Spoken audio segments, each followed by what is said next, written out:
This is usually the part that's like awkward with us just talking.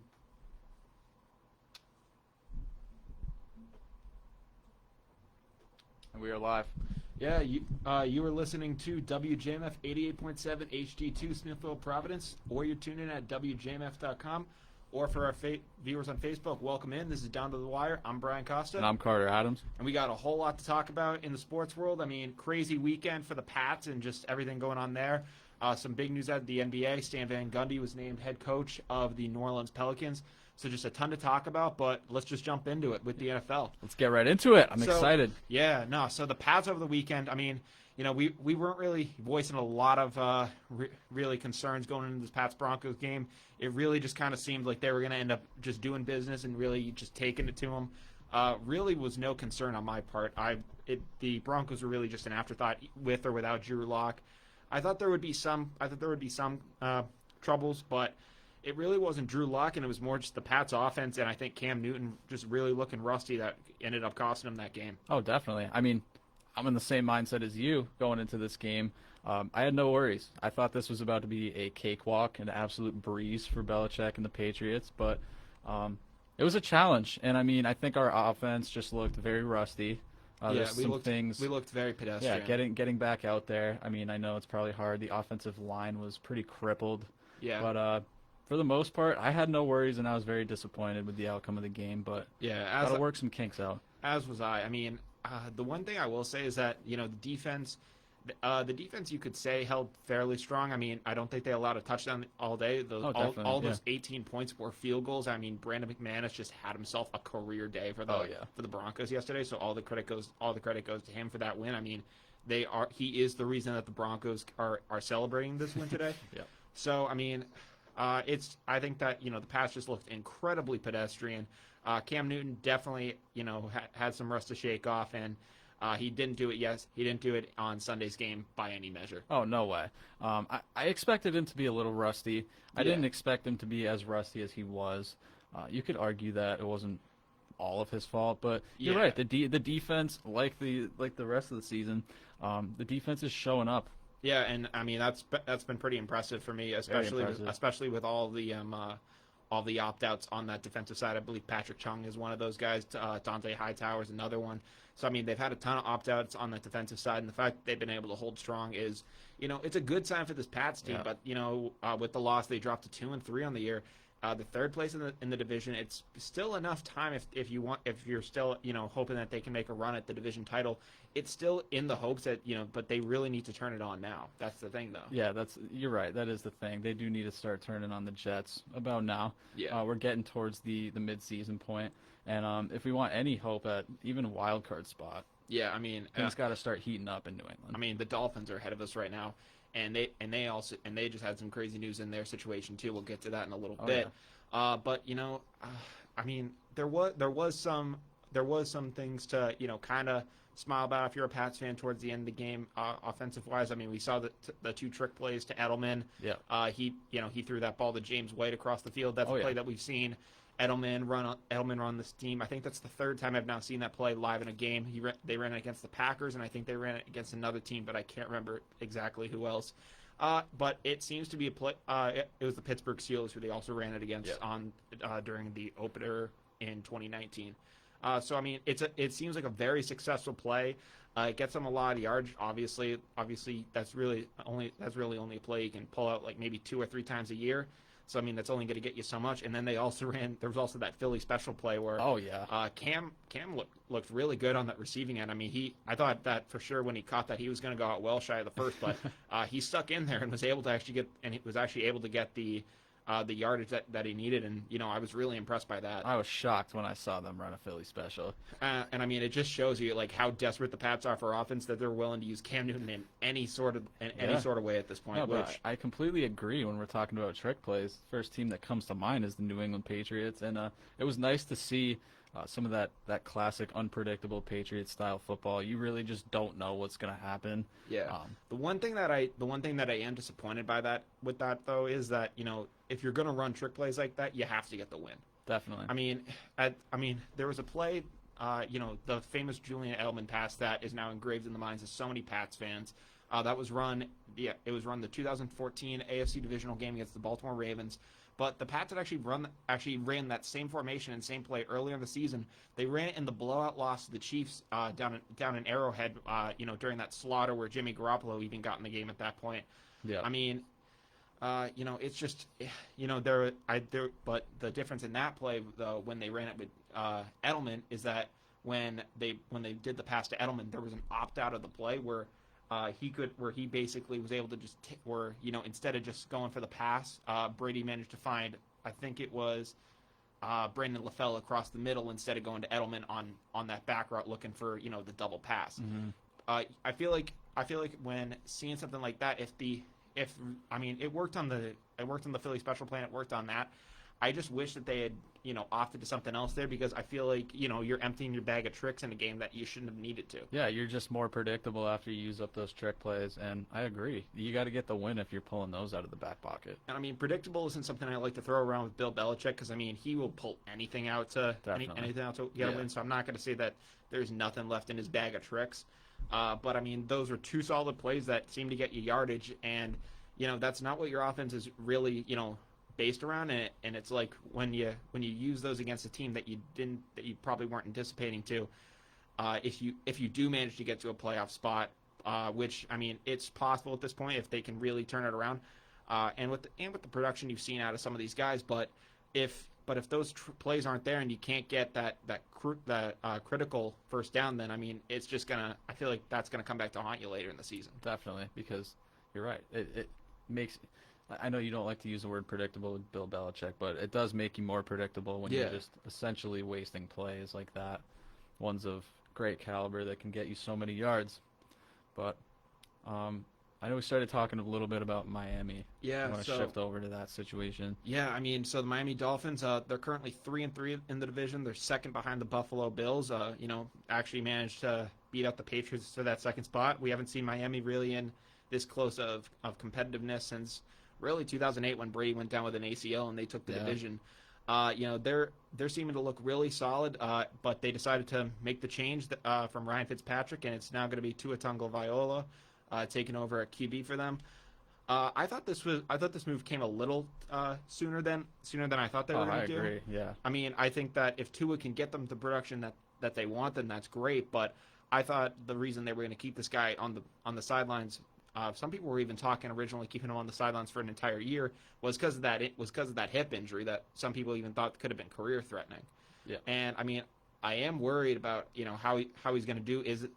Does he have the time off? I mean, Brian Flores is a Bill Belichick guy. He does have a good head on his shoulders, so I feel like he is going to look at Tua and say, if this guy isn't ready, I'm not going to play him. But if he feels that he's good to go, then I am excited for what the Dolphins can do. But I'm also wondering, like, you do have some momentum kind of with Ryan Fitzpatrick. Mm-hmm. Is now the right time to shy away from that, or should have another loss, which having 4 losses on the season, it's not going to cripple you.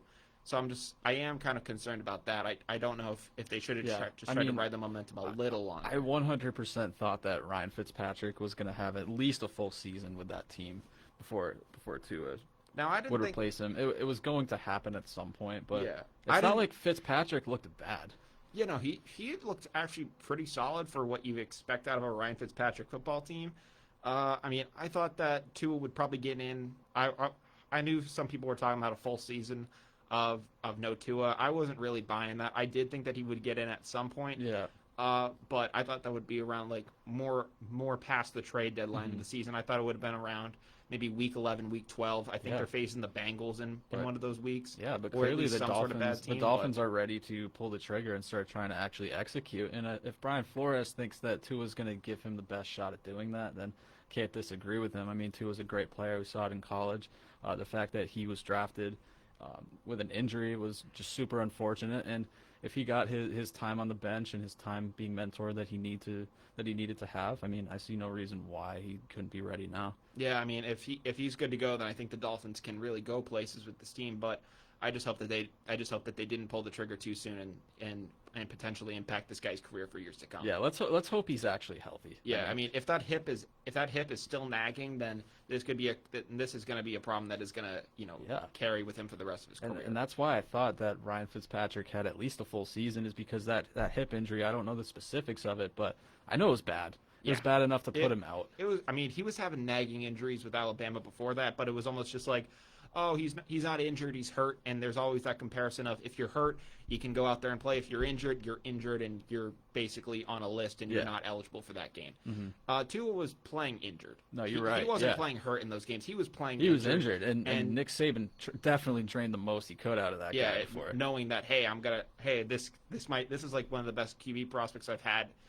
I mean, you can make the argument with Jalen Hurts as well, but this is one of the better QB prospects Alabama's had, which, Alabama, for all the talent they've had, QB has been one of the ones that they've been lacking in. Yeah. I mean, A.J. McCarron, solid QB in college, but really has never had the chance to translate. Solid backup in the NFL. Yeah, never has really had the ability to translate to the NFL. In terms of having really, top NFL talent, Jalen Hurts will have to wait and see, what if he ever gets a real shot in Philly. But Tua is really kind of one of those first guys that Saban has had at least at this level. I would think. This guy has shown so much potential. I mean, watching some of his highlights in college, he is able to. He's a magician on the field. I mean, the guy he's big.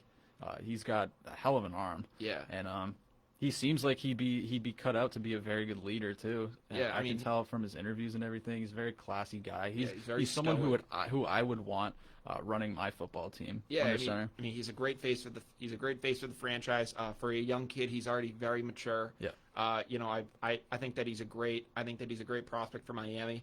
I'm just hoping that hip injury, less than a year removed, is not an issue. Yeah, that's really the only thing. Because he had to get really serious surgery in order to basically, be back to where he is right now. Yeah, that's the only concern I have with Tua, is the injury, and if he can continue to stay healthy and work towards overcoming that, I mean, go him. Yeah, I mean, there was a play in that Miami game. He actually went 2 for 2. I think he is currently 100% passing. Yeah, he came in with like 2 minutes left or something like that in the game. Yeah, Marino doesn't have 100% passing. Yeah. No, but there was a play where he did have to test his legs. It was for his first NFL career pass. Had a roll out into the end zone, typical to a play. And he looked solid. So, I mean, if he can consistently do that, then I think the Dolphins are going to be in good shape. Yeah, let's hope so. Yeah. Let's see.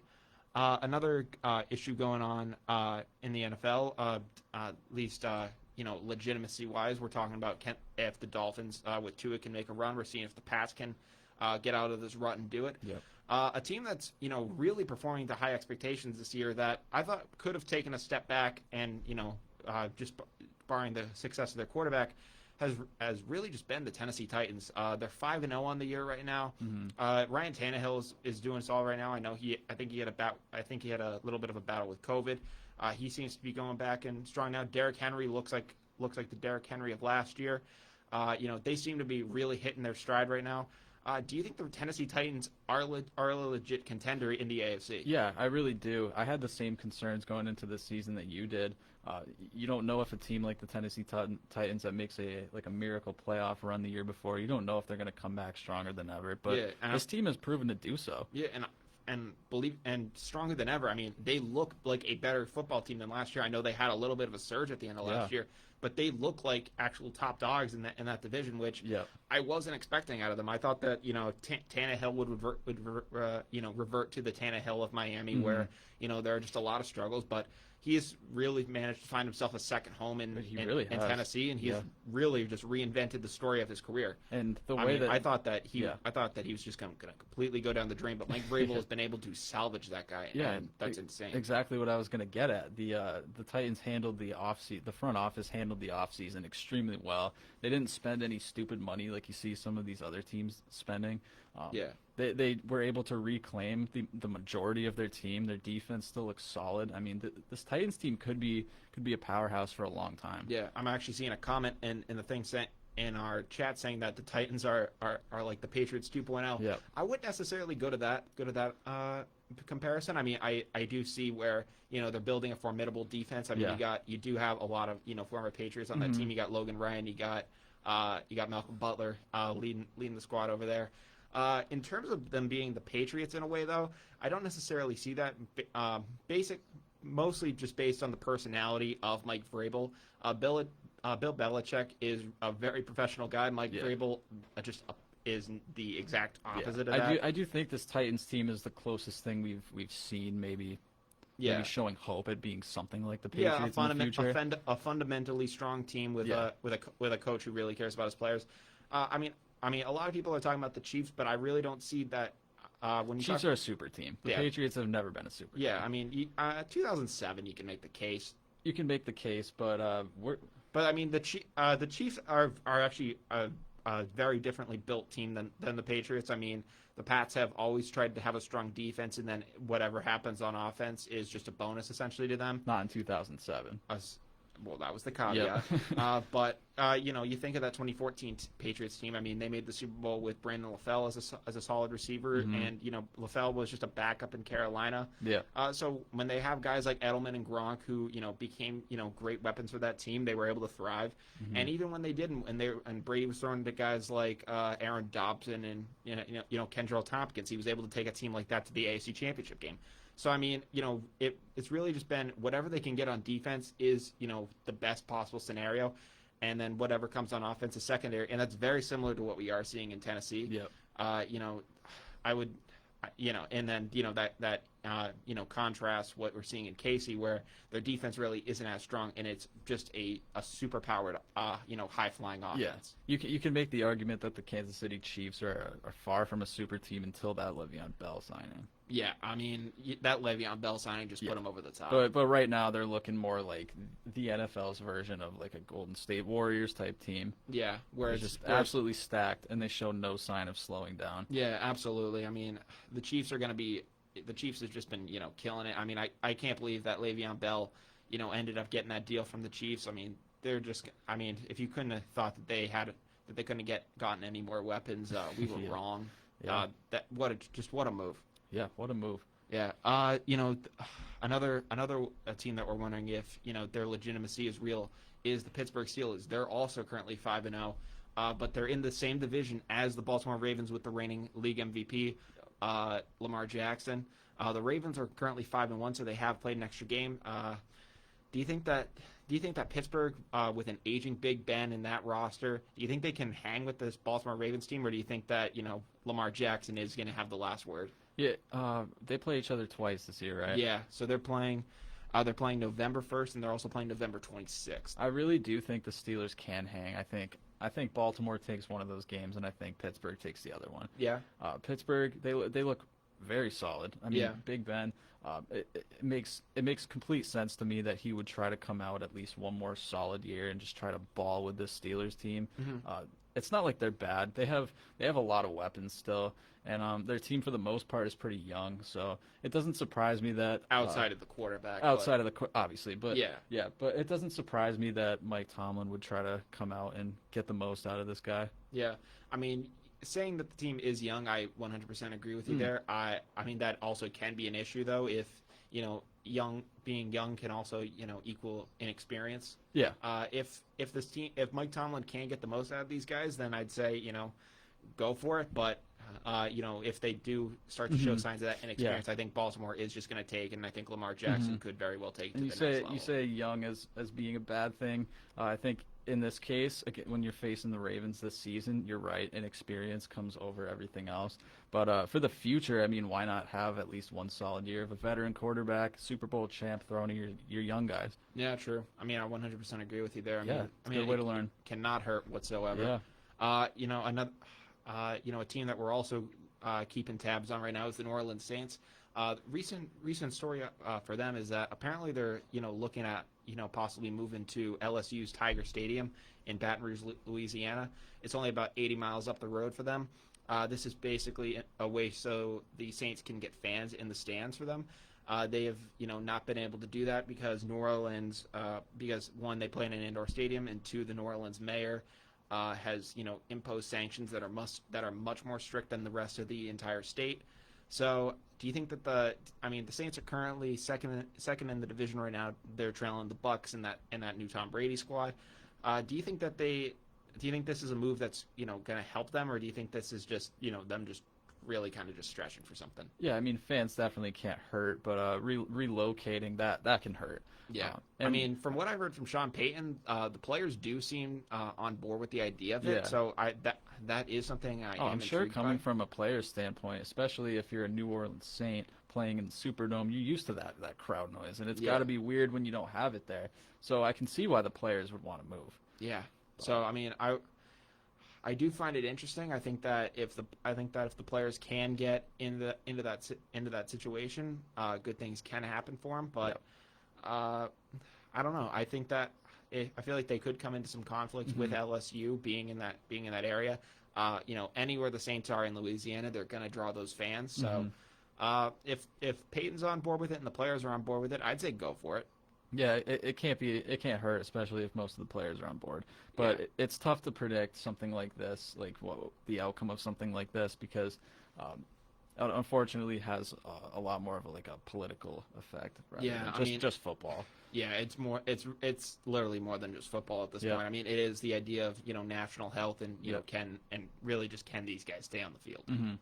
There are some serious questions behind that.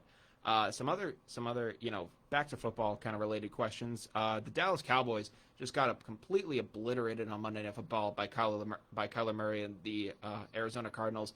Cowboys dropped the game 38-10. Kyler and the Cards just had a day with them. I mean, there was an insane touchdown pass that he had to Christian Kirk. I believe it was an 80-yard touchdown pass. Andy Dalton I think he had 2 picks in that game. Really just couldn't get it together with not his best performance. No, not by any measure of it. The Cowboys are currently 2-4 right now, but the caveat to that is that they are first in the NFC East because that division is just awful. Yeah. So, the question I think that are on a lot of people's minds is, should the Cowboys just tank and should the Cowboys really kind of just phone it in and basically just try to get a high grade draft pick, or should they, say, we're in a terrible division. Let's see how we can do. Even though Dalton isn't going to probably be the guy for our future, that's going to be Dak when he does get back on the field healthy. We're going to try to ride this thing out and see, maybe a miracle can happen. Should they, pray? Should they try to go for that miracle, or should they just, just basically, just go with the safe bet? Yeah, when we're talking about the two decisions they have, I think the majority of it depends on Andy Dalton. I think you're Andy Dalton in this situation. You got to be thinking, okay, I'm put into this situation where starting quarterback gets injured, and I have more weapons around me than I've ever had in my entire career. This is the season that will make or break Andy Dalton as a player, and this is the season that will decide if Cowboys will try to tank or if they will be, like some people say, hoisting the Lombardi Trophy.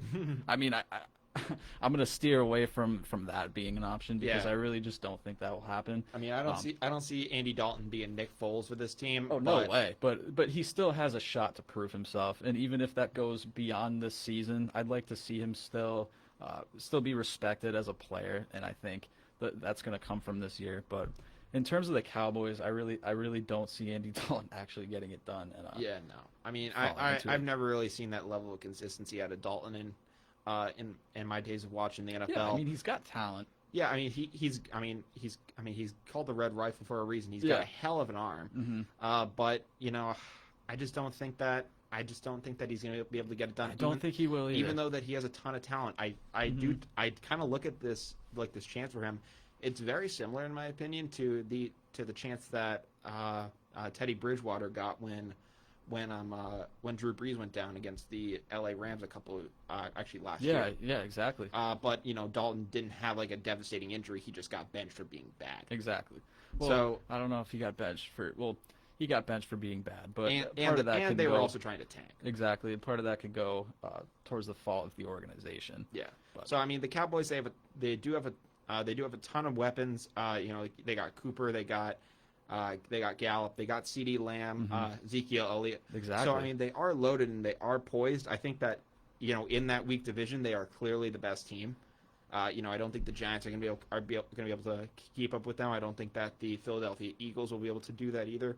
But I would say that I'm honestly on the idea of just, go for it. I mean, at this point you really have nothing to lose, and Yes. even I am thinking at this point, if you do tank, there are already going to be two other teams, maybe even the other three are probably going to end up having higher draft picks than you anyways. Yeah, I mean, we're talking about Andy Dalton.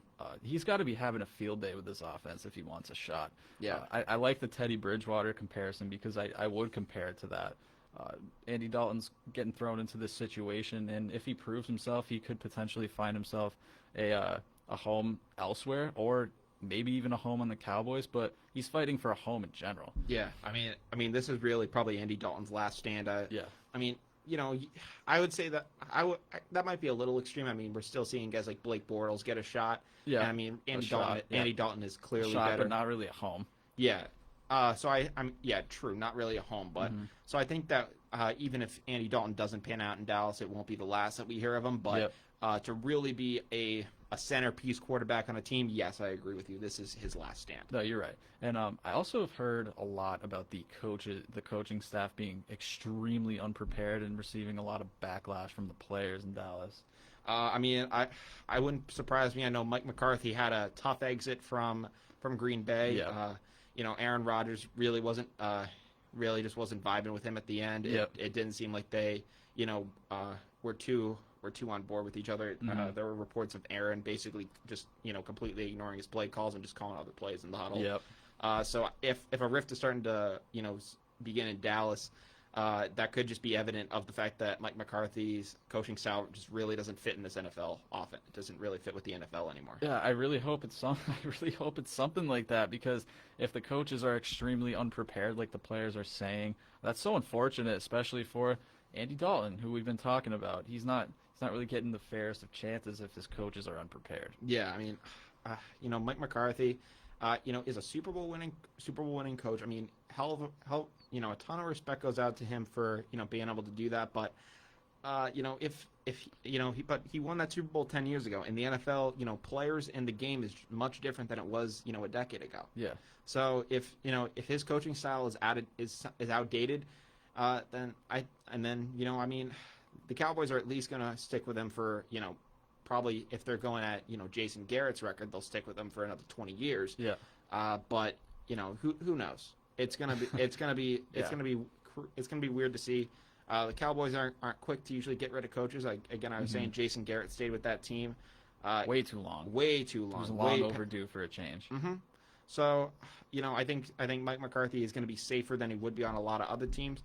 But with the start that he's having to this year, not looking good for the Cowboys. But they do have that benefit of being in a terrible division. Yeah, I mean, last seasons prior, we saw Jason Garrett coaching basically for his job. He wasn't coaching like an actual head coach. Well, we would have thought he was coaching for his job, but Jerry Jones would just hire him back and just say, "Hey, he's my boy. I'm gonna bring him back." Yeah, he's always seemed like he's been coaching for his job, and Mike McCarthy really has the chance to go out there and actually use his freedom as a coach to do whatever he wants with this team, and show Jerry Jones the best sign at keeping him around. Yeah, but and I think at this point, Mike McCarthy just has to be praying that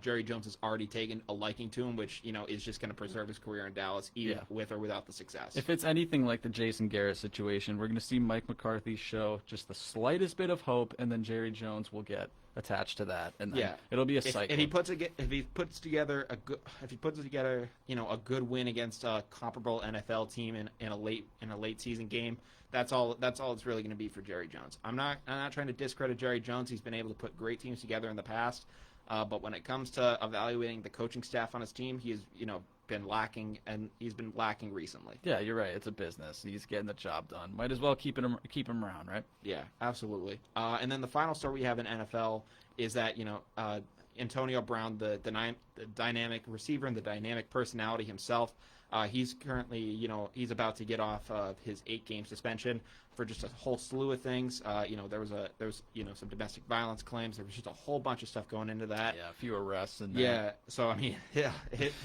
his record over that time with the Raiders in that 1-game stint with the Patriots was wild to say the least. So but right now, I guess that the Seattle Seahawks are currently the front runners to sign him. And frankly, I don't think that there's a better place that he could go. Yeah. Before we proceed talking about Antonio Brown in any way, shape, or form, I'd like to reiterate how legendary I think it is that Antonio Brown played 1 game in New England last year, caught a touchdown pass from Tom Brady, and then completely dipped. Yeah, I mean, the absolute just, circus that he put on in Oakland at the time. For the Oakland Raiders last season in Oakland, I mean, what a clown show that guy put on. I mean, he was celebrating after finally getting released, basically almost like he was literally because he was trying to. And just like I remember the cryotherapy showing up in there was didn't he show up to camp in a balloon or something? He did something like that. A banana boat. Something stupid. I mean, he just did a lot of just ridiculous stuff, and I don't know. It was ridiculous. You think coming to New England was one of those ridiculous stunts of his? I mean, he's just on the list of receivers that Brady's thrown a touchdown pass to now. Yeah, I mean, it was really just another stat for Brady, but I don't know. And he can say that Antonio Brown is on that list. It's still wild to me. It baffles my mind. And I think that if he had been able to stay with that Patriots team, we would have been looking at a very different ending to that season. 100%. Very different ending to that season. I don't think we're going out in the wild card, and I don't even think we would have been a wild card team. You think that Brady AB connection is just too strong? I think it would have at least helped us, not be a wild card team. And I think we could have at least, gone 13-3 and beat that Miami Dolphins team in that last game. We easily could. So that's what I mean. But I think taking some time off from the league was definitely crucial for Antonio Brown's mental health. And frankly, I think that the Seattle Seahawks are literally the perfect place for him to go. Oh, you're right. They're known for taking guys like this in, because I mean, Bill Belichick has been able to take personalities like AB and usually what he does is he can usually tune out and usually work out the bad kinks in a guy's personality like that. He's done it with Aqib Talib. He's done it with a whole bunch of guys. LeGarrette Blount had some issues before he got to New England, and he's just been able to really just take them down to the players and the good aspects of their personality. Josh Gordon. Yeah, Josh Gordon's another one, and Bill Belichick could really just get the most out of those guys. Seattle does something very similar, but instead of stripping those negative personalities, they don't necessarily remove them, but they almost try to find a way for it to work with their environment. Exactly. So I wouldn't be surprised if AB takes his first steps into that Seattle training facility with a camera crew, and Pete Carroll sees it, while Bill Belichick would say, "Hey, get out of my training facility with that camera crew." Pete Carroll's going to say, "Okay, you have a home here. You can be yourself. If you can execute on your personal needs, you're going to be able to play better." Yeah, and I mean, I think that it's a good home for him. But I guess, people are apparently there are rumors that the Seahawks aren't the only team looking at AB. But frankly, they're the best fit. Yeah, they're the best fit. I don't think Bill's gonna ever look at him again. I think it wouldn't hurt, especially with how lacking we are on that offensive side of the ball. Yeah. But I think after the stunt that he pulled in New England, I don't think that he'll be coming back. Yeah, there's no way. There's no way. Yeah. But that's really all we have in the NFL so far. But in the NBA, we also have some big news as well. The New Orleans Pelicans, named their next head coach. Sam Van Gundy was signed to a 4-year deal. Van Gundy is 61 years old. He has a regular season record of 523 and 384, and a postseason record of 48 and 43. He is most notorious for bringing the Orlando Magic to the NBA Finals in 2009 with helping that Dwight Howard squad. Van Gundy is kind of an old school, is actually really just is an old school guy. He's a get up in your face. He's not going to be coddling you. For a guy like Zion Williams, do you think this is? I'm really not 100% sure if this is the type of guy that should be taking over for the Pelican squad and trying to get the best out of Zion. But I I can understand it. I mean, it could just be like a kick in the pants for Zion, and hopefully fire him up, and the idea could be a pissed off Zion could be maybe the Zion you want to see. Yeah. But if Zion gets too pissed, he's not going to end up liking New Orleans, and he's going to end up leaving. Yeah.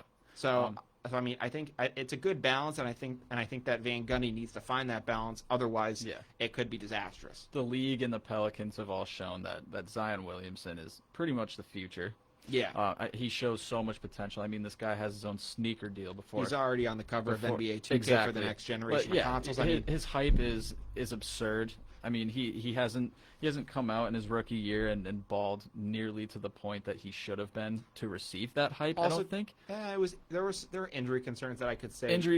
But he still did that for the most part. Rookie year, I've never seen another rookie with so much hype but such little execution on that hype. Yeah. With that said, I think Stan Van Gundy is the perfect fit in New Orleans. Like you said, he's a very in-your-face, old-school type coach, and I think that will honestly bring out the most in Zion's potential because, like I said, his hype surrounding him is way higher than what he's actually left in the NBA at this point. I'm just hoping that's the type of guy Zion is, because I mean, so many of these NBA players at this point are so soft. Yeah. And all of them just want to be coddled by a player coach. Yeah. Fire that guy up. I mean, we need to see some aggressiveness in the NBA, and perfect opportunity. Perfect guy. I mean, and if Zion is kind of that guy who he's kind of a bulldog like that, and if Stan Van Gundy get in his face and just telling him, hey, you're going to do things my way, and we're going to be successful doing this. If that's how Zion thrives, and that's going to be awesome for him, because he's going to be just passionate about coming out there and really doing his thing. I just hope that is his personality, and not someone who needs their coach to tuck him in at night. Yeah, I mean, passionate about being good, but passionate about being in New Orleans too. I mean, I don't think we've seen a lot of that in the past from any New Orleans player. Yeah, I mean, Anthony Davis even decided that he was sick of it there. I mean, everyone. There's no passion in being there. I mean, Lonzo Ball, even I mean, he's shown signs of improving, but it's not like you hear his name all the time like he was in LA. I mean, New Orleans even sucked the life out of LeVar Ball. I mean, you don't hear from him anymore either. Exactly. Yeah. So it'll be nice to see someone hopefully get some sort of pride from playing in New Orleans. I mean, this guy. There's so many branding opportunities moving forward. Absolutely. And perfect opportunity. I 100% agree. Yeah. If Van Gundy can get it done, then I think good things can happen. But it's gonna be tough, because I mean, you've had a lot of guys just end up leaving that franchise. You've had Chris Paul, who back when they were the New Orleans Hornets, obviously they moved to Charlotte, and it's not the same franchise anymore. Yep. But New Orleans has had a tough time holding on to stars like that. So I am wondering what's going to happen. One of the New Orleans stars that did leave was Anthony Davis. He paired up with LeBron on that Lakers squad. Yeah. They took home the title this year. Really just dominated in the bubble. Yeah. I thought the Clippers were going to give him a battle, but they just completely keeled over. Mm-hmm. Very disappointing to see out of them. But the Lakers seem to look like they're going to try to maybe get a little mini dynasty going. Dynasties are usually around 3 championships. Yeah. Do you think? And it's kind of begging the question right now: should the Lakers really kind of just keep their squad together especially with the young guys, and try to build for it?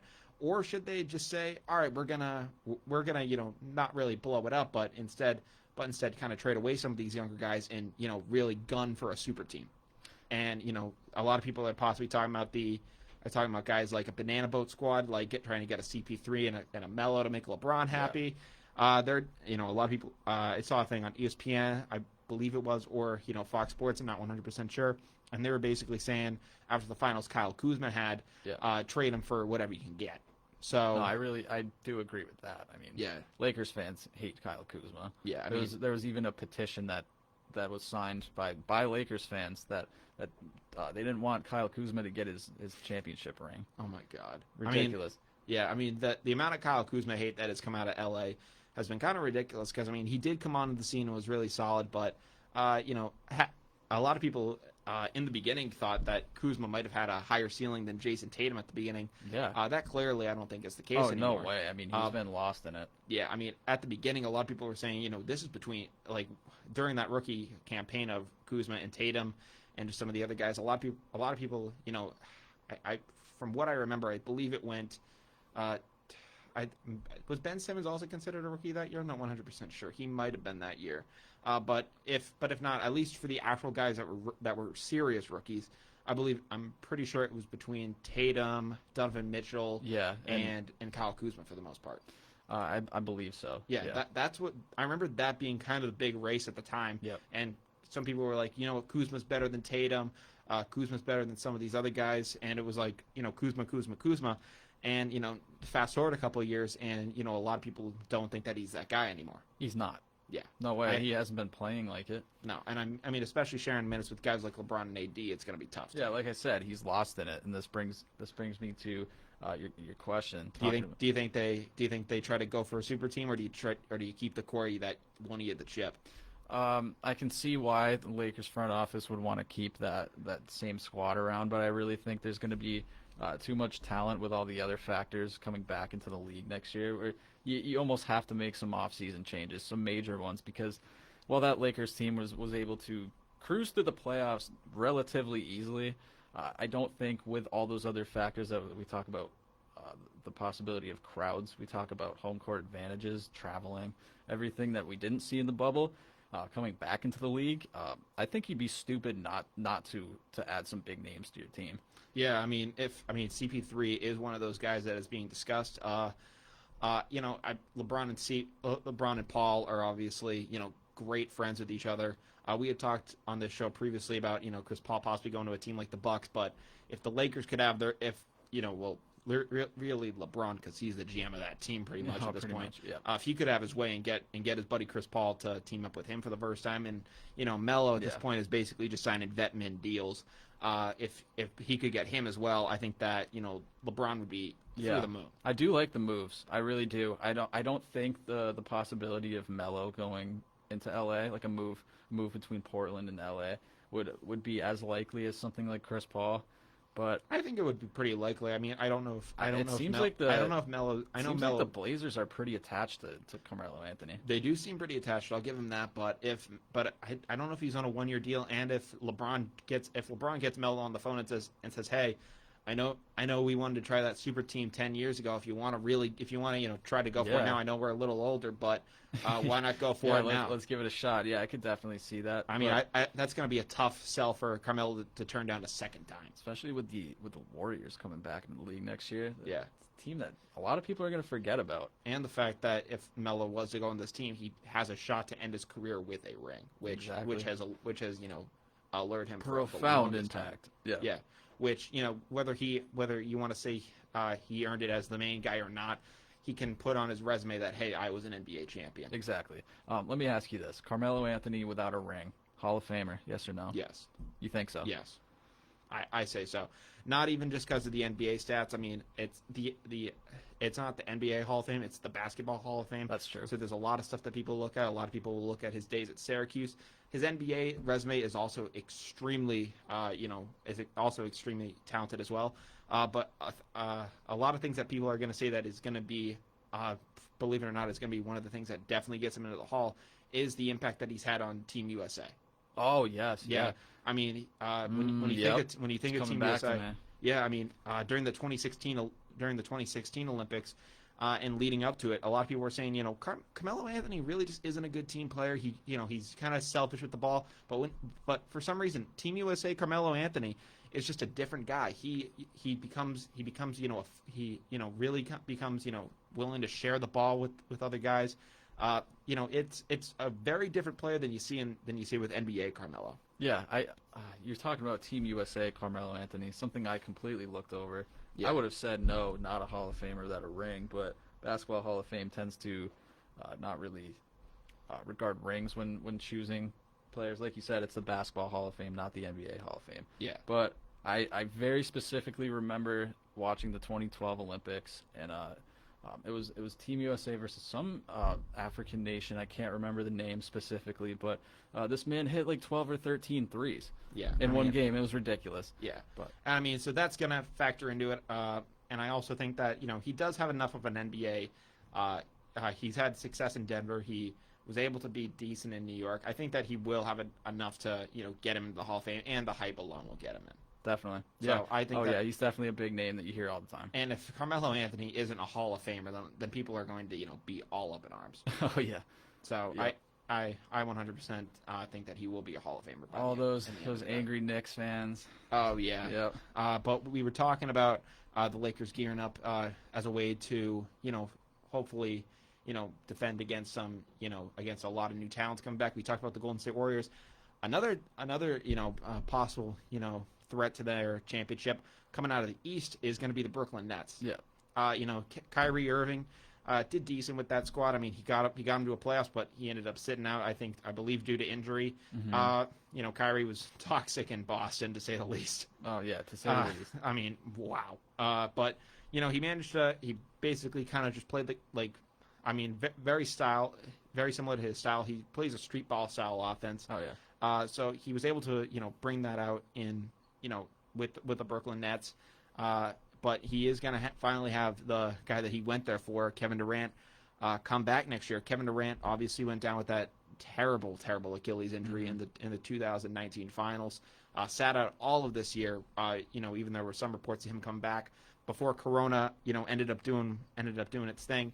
There were even some reports that Kevin Durant had speculated possibly playing for Team USA. Yeah.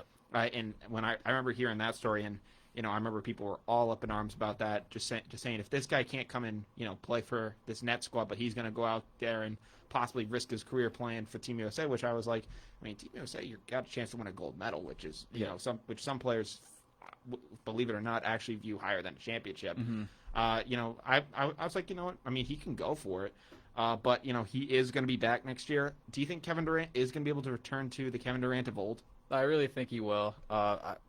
The Kyrie Irving duo in Brooklyn gives me some sort of concern. A, because Kyrie Irving has just proven time and time and again that he's a toxic player. Yeah, he is a cancer in that. And B, because Kyrie Irving, when's the last time he's actually played a full season of basketball? True. He does play on like a high school schedule. Exactly. Where it's like days off. Like he'll play a solid. He'll play a high school amount of games, and then he'll be out for a little bit, and then he'll try to make another run at it. And his style and just injury concerns. I mean, he's had a knee injury that's prolonged, that's kind of aided him and been a problem for him for a while. It's very much a problem. Yeah. I mean, it's not really a sustainable play style, especially from a superstar like Kyrie. If I'm coaching the Nets, Steve Nash, you got to expect more from Kyrie than that. I kind of agree with you. It is going to be more of a referendum on can Kevin Durant get back, but how can Kyrie? Because it's still you're still establishing a duo, and in the duo you need both sides to pull their weight. You got two superstars. I have no doubts that KD will come in and keep doing his thing, pick up right where he left off in the 2019 finals. Yeah, I think that he'll be able to be just fine. I'm not too worried about it, but an Achilles injury, the Achilles is a tough injury to come back from. The only one that has really been able to ever come back and play at that similar level or be better, consistently. The only real guy who's ever really been able to do that in the NBA is Dominique Wilkins. Yeah. He was able to come back and look like himself. Mm-hmm. But other than that, the Achilles injury has really kind of damaged a lot of NBA careers. You think of Kobe, who had his Achilles injury in 2013, really was never the same again. Yeah, no. So that I do have my concerns, but I do think that Kevin Durant, especially playing, he even at his height, it's kind of a deception kind of thing, because you'd think at being like 7 feet tall, he's going to be all around being down low, but he really isn't that. He's going to be taking those shots on the outside, and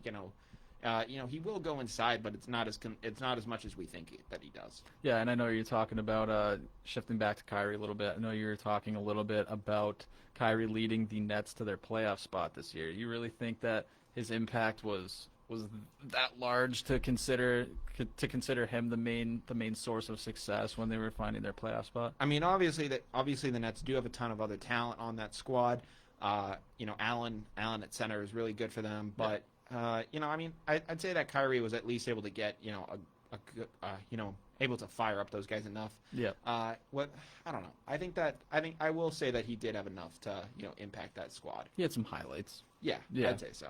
Let's hope he can come out and lead that team, because that's really what Kyrie Irving lacks, is his leadership. Nobody wants to look up to Kyrie Irving in the locker room. I'm sorry. Wow. Obviously that's not a fact, but would you want to look up to Kyrie Irving in the locker room? Yeah, no, I wouldn't. I wouldn't want to look up to him. No way.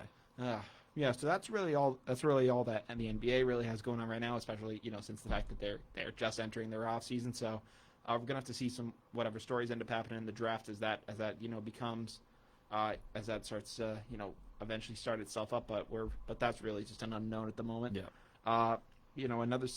So let's shift over to MLB before we almost go down to the wire. Yeah. So in the MLB, the Atlanta Braves, very much in the style of Atlanta teams. Very predictable. Very predictable, yes. Yeah. Blew a 3-1 lead to the LA Dodgers in the National League Championship Series. The Los Angeles Dodgers have moved on to the World Series to face the Tampa Bay Rays. The Rays also almost blew a 3-0 lead, which hadn't been done since the 2004 Yankees, and they're the only team to ever do that. Please remember that. But the Astros did go down to 7 games, thank God. But the Atlanta Braves, they're a very young squad. I thought they were gonna have the Dodgers were gonna get knocked out again. I thought Clayton Kershaw's postseason struggles were gonna come back to haunt his team again, but they get extremely lucky. They managed to beat the Atlanta Braves, move on to the World Series. They're going to be a squad that's going to be able to come back and I think be able to work themselves out of this. They're very young. Their pitching's a little iffy, but their offense is heavily loaded. Yep. And I think they're going to be just fine. Yeah, I think so too. Yeah. And so in the World Series, Game 1 was last night. We saw Clayton Kershaw face off against Tyler Glasnow. 2 great arms. Kershaw actually, believe it or not, had a solid postseason outing. I believe he went 6 innings, got the dub. Only gave 1 earned run. Had, I believe, about, let's see, I'd have to take a look, but he had 8 strikeouts on only 1 walk. Glasnow, who typically is really solid for them, really struggled. He only went 4 and a third. 6 earned runs. Did have I believe around the same amount of Ks, but he also gave from what I can see, it's about 5 or 6 walks. So not the type of numbers you need to see if you're trying to win a World Series game. Not something you can do. I mean, the Dodgers won that game 8-3. Mookie Betts had himself a pretty good series. Yep. At least in that first game, he had a home run. So the Dodgers, it seems like they're really cruising right now. Let's not get too ahead of ourselves. If we've seen anything in the past, it's Game 1. I'm specifically talking about Clayton Kershaw. I will not get my hopes up yet. It is only Game 1. Yep. So I will give you that. But tonight the Rays are going to counter with former Cy Young winner Blake Snell. The Dodgers are going to go with Tony Gonsolin. Gonsolin is he had himself he's a solid arm, but he had some struggles in the NLCS, so he's also pitching on 2 days rest, which for a pitcher is killer. Yep. But the reason I do have some faith in that Dodgers pitching is because Kershaw went so long, the Dodgers bullpen is going to be pretty fresh going into this game. Mm-hmm. So I do think that the Dodgers can hold on, but Blake Snell is a tough pitcher to face. Are the Dodgers your pick to take it home this year? After seeing the Game 1 that they had, unless the Rays really come out in this game and just completely shut them down, and Blake Snell is the nails for this team, if the Dodgers just look like this, then I really don't know if the Rays can counter. But Game 2 is tonight. It starts at 8:00, which will be pretty soon. So we're gonna have to wait and see. And before we go down to the wire, there were also some news about Rob Manfred, saying that the changes that are happening in the MLB, like the runner starting on second base and an expanded playoffs, he is a fan of that. The expanded playoffs I could see possibly working in the future. I don't like it because it's basically including half the teams. So I'm not too big a fan of if you finish in third in your division and you really having a shot at the playoffs, I'm not too big a fan of that. I think that it should be between the division winners and then whatever 2 wild card teams are lucky enough to take that. Gotcha. That's how I really think it should be. But that's just me personally. But the runner on second base is just really unprofessional, and I don't think that it should be sticking. I don't think that MLB fans are the biggest fan of it, even though Manfred says differently. It really just seems like some backyard baseball type stuff, and I don't think it's the best idea. No, you're right. There's other ways you could promote this whole source of something new and modern and fun and but not that. You're right. Unprofessional. But yeah, no. So it is currently 7:59, about to be 8 o'clock. Yep. That means we are officially down to the wire. Which means we're going to go through everything, at just in rapid lightning speeds. Yeah, lightning speed. Trying to catch up on everything before we head off for the night and see you guys on Friday. Definitely. So in the NFL, Pats had a rough loss to Denver. That dropped them to 2-3 on the season. We're really just going to see how they can adjust after this. Cam Newton said that there's no need to press the panic button, but there is some panic setting in. In Miami in the AFC East, Tua Tagovailoa was named the starter for the Miami Dolphins, and he will be taking the spot of Ryan Fitzpatrick, who is doing fairly solid for them. In the AFC North, the Pittsburgh Steelers are remaining pretty competitive with the Baltimore Ravens. They are currently 5-0. The Ravens are 5-1, looking pretty solid. The Tennessee Titans are also 5-0, and they seem to be looking like a new formed New England Patriots team, according to Dan Adams in the chat. The New Orleans Saints have discussed a possible move to LSU's Tiger Stadium in a way to get fans in the stands. The New Orleans mayor has basically forced their hands at this, as they have imposed much harsher sanctions than the rest of the state. The Cowboys are still first in the NFC East, but have dropped to 2-4 after a tough loss to the Cardinals on Monday Night Football. And the Seattle Seahawks are currently looking to sign AB after his suspension is over. There are other teams in the mix. In the NBA, Kevin Durant is set to return from an Achilles injury next year. We think that he's going to be just fine.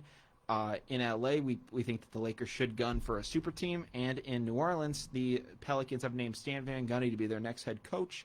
Van Gundy is most notable for leading the Magic to the finals in 2009.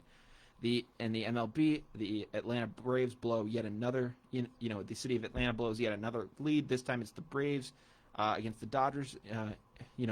Dropping that series 3-1 after they were up. In the World Series, we have Rays versus Dodgers. In Game 1, the Dodgers just absolutely went off. In Game 2 tonight, we have Blake Snell versus Tony Gonsolin. In MLB, Rob Manfred has said that he is a fan of the current MLB rules. So we talked about all that during the show. If you guys missed it, this is going to be on Instagram later, and you can watch it back here. You've been listening to WJMF 88.7 HD2 Smithfield, Providence, or you've been listening at WJMFradio.com or on Facebook. But thank you guys for tuning in so much. We'll be back on Friday. I'm Brian Costa. I'm Carter Adams. And this has been Down to the Wire. We'll see you guys. Thank you guys so much for listening. We appreciate all the support.